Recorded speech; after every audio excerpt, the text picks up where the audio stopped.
Okay. So, chapter 11 tayo ha. Chapter 11, the use of average and FIFO costing sa paggawa ng cost of production report. No. So, dito, ang kaibahan nito sa chapter 10 ay meron tong beginning inventory. Beginning or work in process inventory at the beginning of the period. Now, yung work in process inventory at the beginning, po pwedeng manggaling sa previous department. Kung yung department na gagawa ng cost of production report ay pangalawa o pangatlo. No? O kaya naman, beginning inventory of that department mismo, kung unang department lang siya. Ha? So, sa paggawa ng cost of production report, ganun pa rin yung sections. Una, ang quantity schedule. Pangalawa, ang cost charged to the department. At ang pangatlo ay ang cost is accounted for as follows. Paano, saan mapupunta yung total cost? Simulan natin sa problem 5. So, yung mas madali muna ang gawin natin, average costing. Ha? Parang pareho lang ito sa chapter 10. Yun nga lang, ang kaibahan, mayroong beginning inventory. So, simulan natin sa problem number 5, page 342.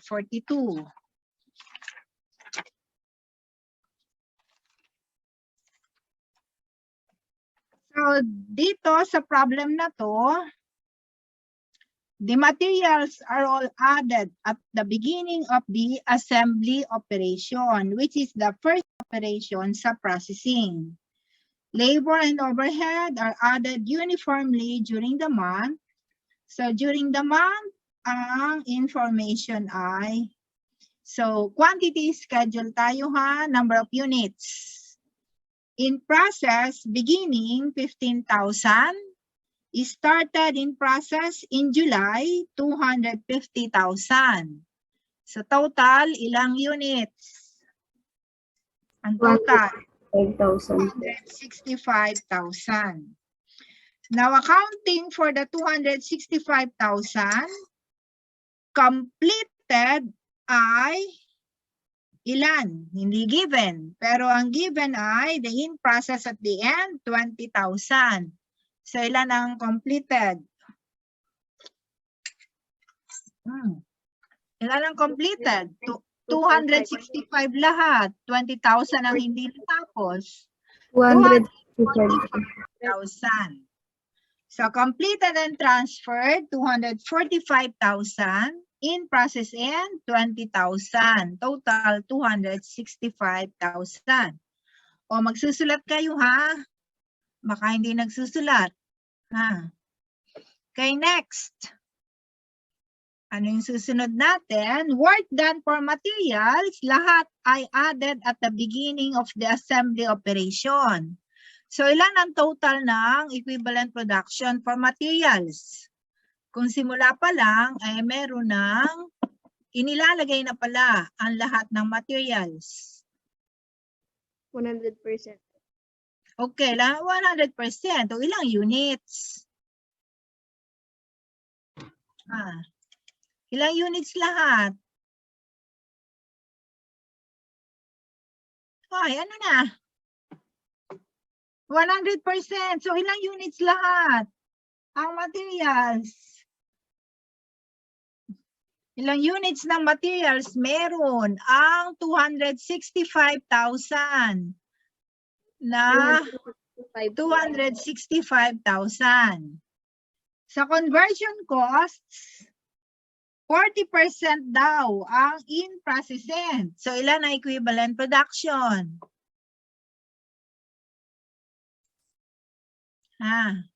Ilan ang equivalent production? Oh, Diyos, ano ba ito? Oh, 100% yung 245,000. 40% yung 20,000. Ilan lahat? 253,000. Okay, 253,000. Cost charged to the department. Sa paggamit ng average method, kino-combine o pinagsasama ang cost ng ang cost ng beginning in process inventory at ang cost na added during the period o yung total manufacturing cost. Ano? Sa inyong statement, yung cost of goods sold statement, meron kayo doon, total manufacturing cost add in process beginning is equal to total cost of goods put into process. So, paggawa ng second section using the average method, uunahin natin yung cost ng in-process beginning. No. So, IP beginning, ano yung cost niya? Ano nakalagay dyan? Sa IP beginning, magkano daw yung cost? Materials, magkano? 210,000. No. Conversion costs or labor and overhead, 60,000. And then, added during the period or cost charged during the period. Ano, kung paano gusto niyong description. Materials, 3,500,000. Conversion costs, 1,458,000. Total cost to be accounted for. Get the total, lahat-lahat.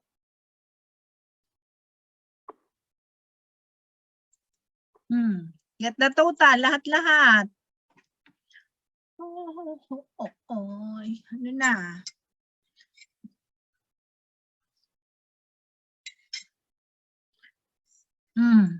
Magkano yung total cost? 5,228,000 po. Okay, 5,228,000. Sa pag-compute ng unit cost, pagsasamahin ang cost ng material sa in-process beginning at yung materials na idinagdag during the period o ginamit during the period. So, 210,000 ang materials sa in-process beginning plus materials na added during July, 3,500,000. Get the total and then divide by the equivalent production. O, ilan ang unit cost? 14 po. 14. Ganon din ang gagawin sa conversion costs. Sa in-process beginning, 60,000 plus added during the period, 1,458,000. Total divided by equivalent production.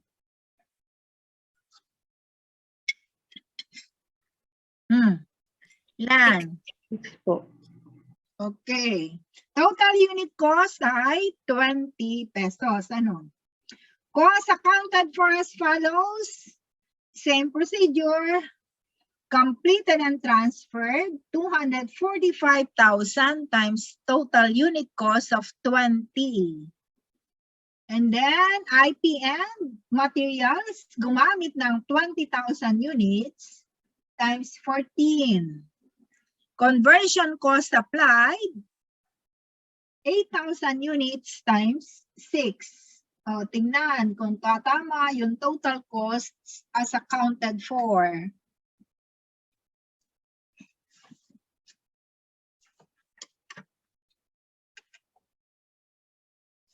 Tumama?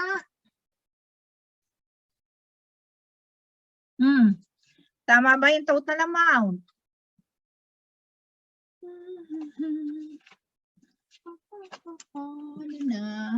Yes, ma'am. Okay, tama ha. So total cost ng completed and transferred, 4,900,000. No? Total cost of the in-process end, yung balance na 328,000. Okay, let's go to another problem or let's take up another problem. Problem 6.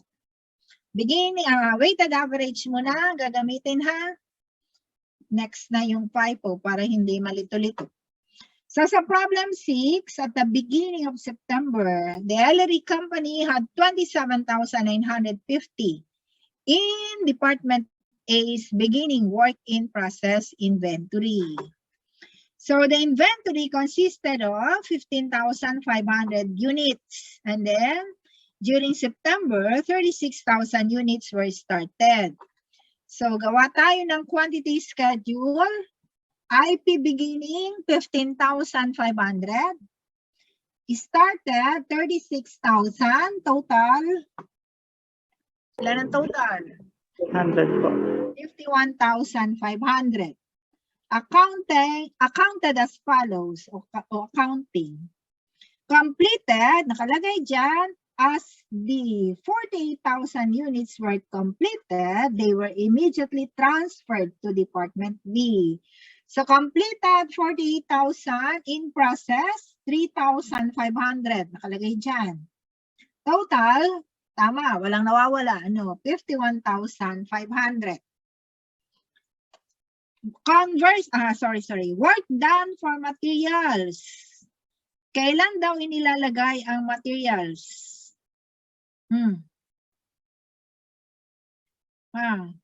So, completed and transferred, siyempre, 100%, Sa in-process end na 3,500, 100% complete as to materials, 45% converted.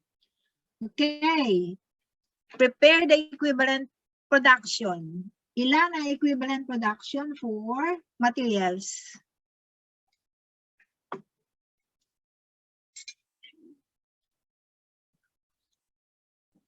Pati in process end, 100% complete na. Ilan lahat yun? 51,700. Okay. Sa conversion costs? 49,575. Okay, 49,575. Cost charge to the department. Kapareho din ang problem 5 yan. Isang department pa lang siya, unang department. Sa kanya, nanggaling yung in-process beginning. So, in-process beginning, materials, 7,800. Conversion cost, 20,150. And then added during the period or added in the department, materials, 54,000. Conversion cost, 79,000. Get the total amount. Cost to be accounted for.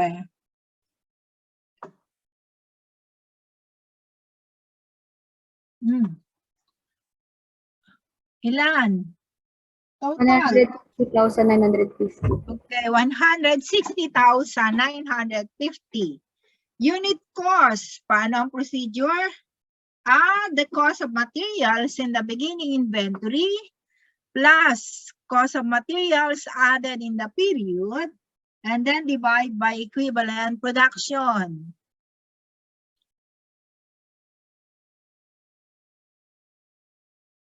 Ilan?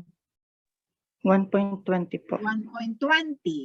Conversion costs, add 20,150 in the beginning inventory plus 79,000 added during the period and then divide by equivalent production. Total unit cost 3.20. 3.2. Okay, prepare the third schedule. Prepare the third section. Tignan kung tatama sa total cost as accounted for na 160,950. Gawin niyo muna.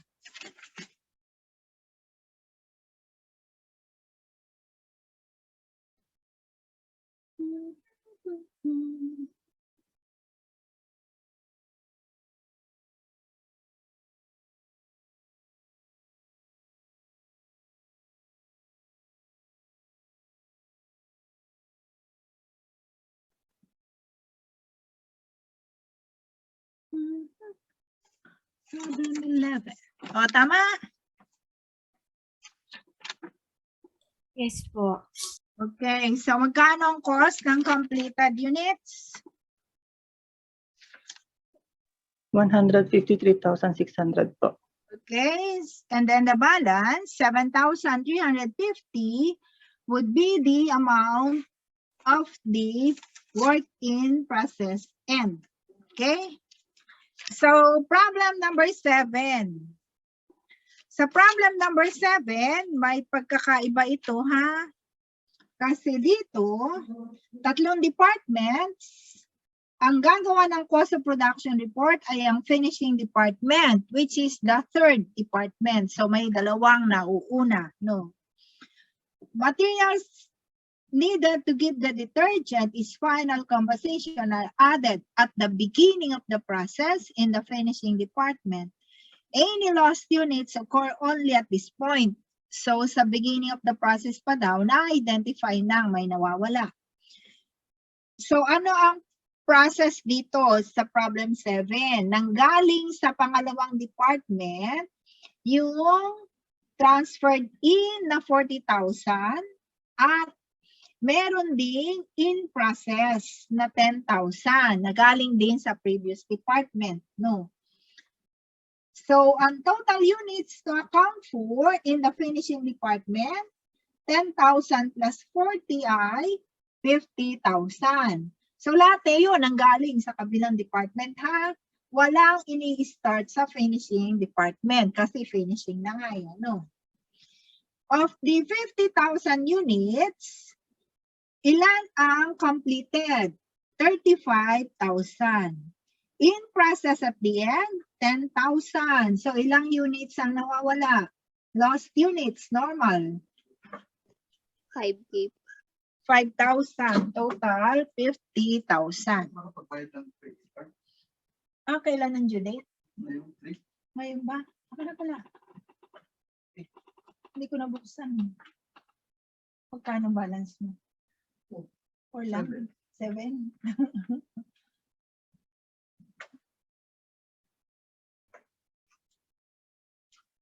Hindi mong palala kahapon. Di sana na-expired ko doon. Deposit ko na lang sa account ko to. Kala ko 4. 3 lang to, ha? De. Sabi mo kanina, 4. Okay. Work done for materials, 100% sa completed, 100% sa in-process end. No. Kasi nakalagay dyan, all materials are added at the beginning. Mayroon ba kayong ilalagay na work done for the lost units? O kamukha yan ang problem doon sa chapter 10, yung occurred at the beginning, discovered at the end. Meron bang work done for the lost units? Wala po. Wala, kasi nawawala na nga, no? So, equivalent production for materials ay ilan? 45,000. Sa conversion costs, 100% yung completed, kalahati lang ng 10,000 units ang merong conversion cost. So, kalahati ay 5,000. Wala uling work done sa lost units. Ano? Kasi nawala na. Beginning pa lang, nawala na. So, 40,000. Cost charged to the department. O ngayon, ang pagkakaiba nito sa unang dalawang problem na diniscuss natin, dalawa ngayon yung magiging cost ng beginning. Ano? Una, in process beginning, meron siyang cost from preceding department na 40,000.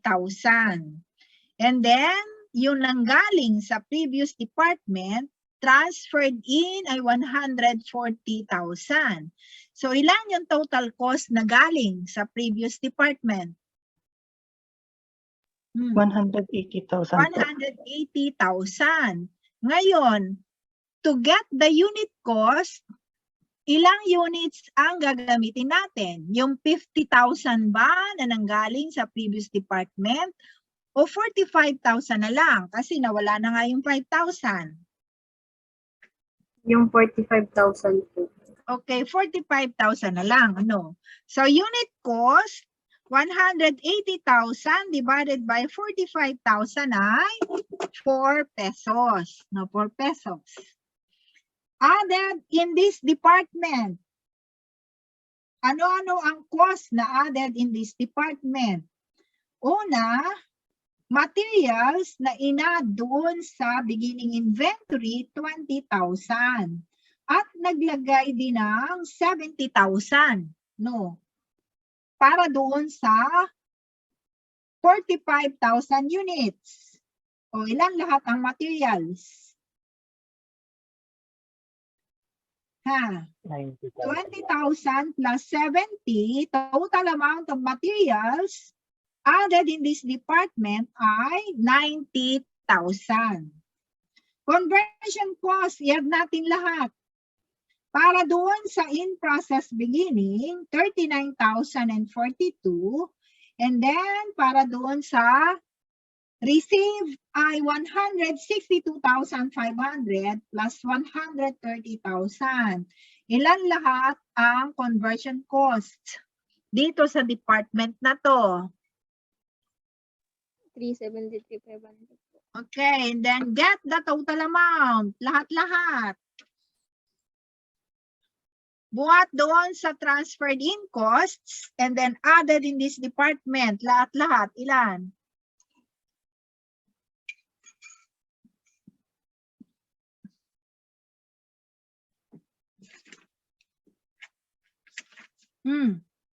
Ilan lahat? 643,000 po. Okay, 643,000. Nawala na yung 500. May 500 yung conversion cost nyo. Anong tama? 643,500. 638. 638 po. Bakit naging 638? Sabi ko lang, nawala yung 500. Lumababa na. 643,500. Naku, ayos nyo yung addition nyo, ha? Ano ang unit cost ng materials? So, 90,000 divided by equivalent production. 2 po. 2. Conversion costs, 373,000 divided by equivalent production. Lahat ng, decimal places gamitin. 9.3375. Okay, get the total unit cost. Mula doon sa transferred in, lahat-lahat. 15.3375 po. Okay, 15.3375. Okay, so completed and transferred, ganun lang din ha. 35,000 units times the total unit cost. And then in processing, tatlo yung cost niyan. From preceding department, 10,000 units yan times 4. Yung galing sa nagdaang department, no? And then materials added, 10,000 times unit cost. And then conversion cost applied, 5,000 times unit cost. Tingnan nyo kung babalanse.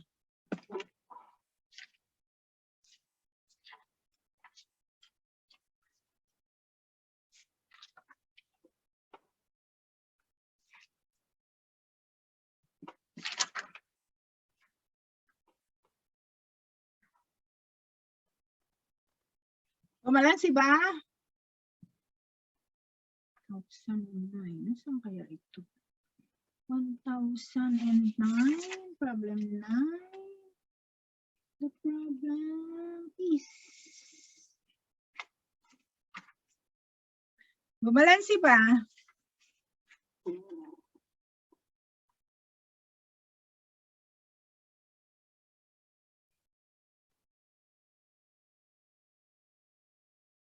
Ay, nawala na. Ano na? Yes po. Balansyado? Okay. Average method. Tama? Magkano yung completed and transferred? 536,000. May centavos kayo. 812.50. Ano? And then in processing, yung balance, no? O basta, balansyado, ha? Tama? Yes, ma'am. Okay. O, isang problem pa. At bago tayo sa may lost units. Kasi iba dito may added na eh. Ano? Cost charge to the department. Huwag nating biglain, ha? Huwag biglain kasi ilang chapters na lang naman tayo. Doon tayo sa multiple choice, page 349, ha? Multiple choice, page 349. Tignan ko kung magagawa nyo. Numbers 4 and 5. The pink company has a process cost system and uses the weighted average method. The following information is applicable for the month of September. In process beginning, 5,000 units. Started 25,000. So ilan lahat ang total units? To account for 30,000. Completed 22,000. In process and 8,000. May nawawala ba? Wala, di ba? 30,000 din ang total. Okay, work done for materials. Ano nakalagay sa materials? Yung in process end ay 100% complete as to materials. So ilan ang equivalent production for materials?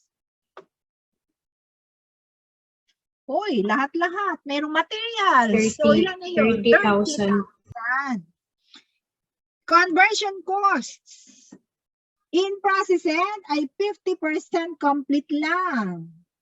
So 22,000 plus 50% of 8,000, ilan ang conversion cost? Ilan ang equivalent production for conversion costs? 26. Okay, 26,000. Cost charge to the department. In process beginning, may materials na 10,000 at conversion cost for 5. Added during the month, 47,000 for materials, 73,000 for conversion costs. Total cost to be accounted for. Add.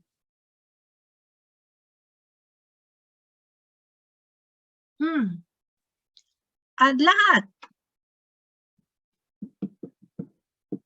Oh, ang tagal 135.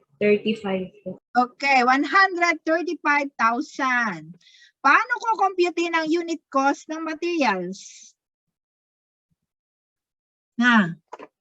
Paano ko computein ang unit cost ng materials? Beginning balance po plus yung inad po divided by yung EU po. Okay, o magkano ang unit cost? 1.9 po.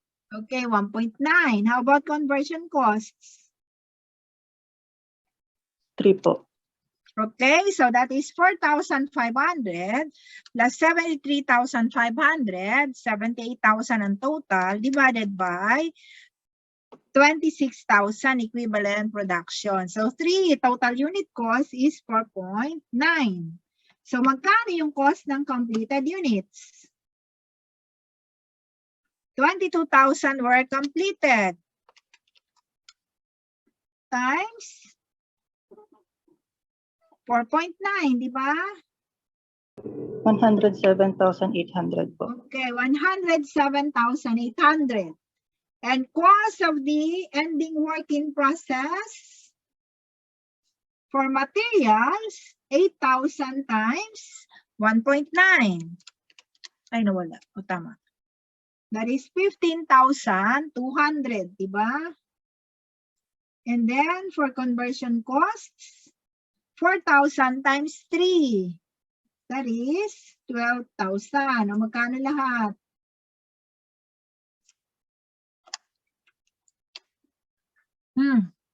Uy, ano na? 27,200 po. Okay. Pag inad nyo ba, tatama ba sa 135,000?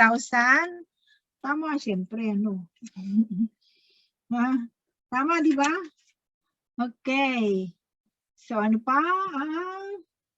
Mahirap naman biglayin to. No? Mahirap. So, ang mga problems dito, first in, first out na, ha? So, pag-aralan yung, pag-aralan yung average costing. So, magsimula tayo sa first in, first out. Meron pa palang isa. Page 354, equivalent production lang ito. Page 354. Number 21. Madali lang ito, ha? Basahin natin. Marvin Company's production process starts in the compounding department. The following information for the month is provided. In process beginning, 40,000, started 240. So ang total yan ay 280,000. In process beginning ay 25,000. So ilan ang completed units? Wala namang information na may nawawala. Ilan ang completed units? 255. 255,000.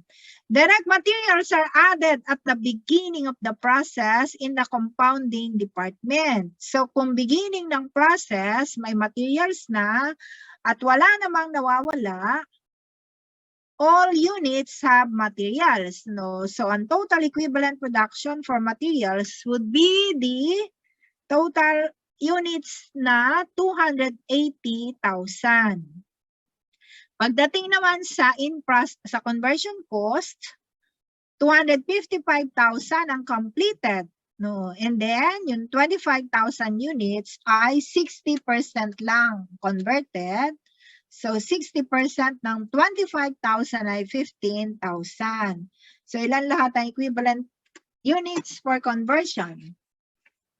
270,000 po. Okay, 270,000. Okay, next meeting na yung FIFO ha, FIFO. Medyo mas mahirap yung FIFO, mas madaming computation na. Okay na? O pag-aralan sa ibang problem yung weighted ha? Okay na, yan ko na ha? And, okay.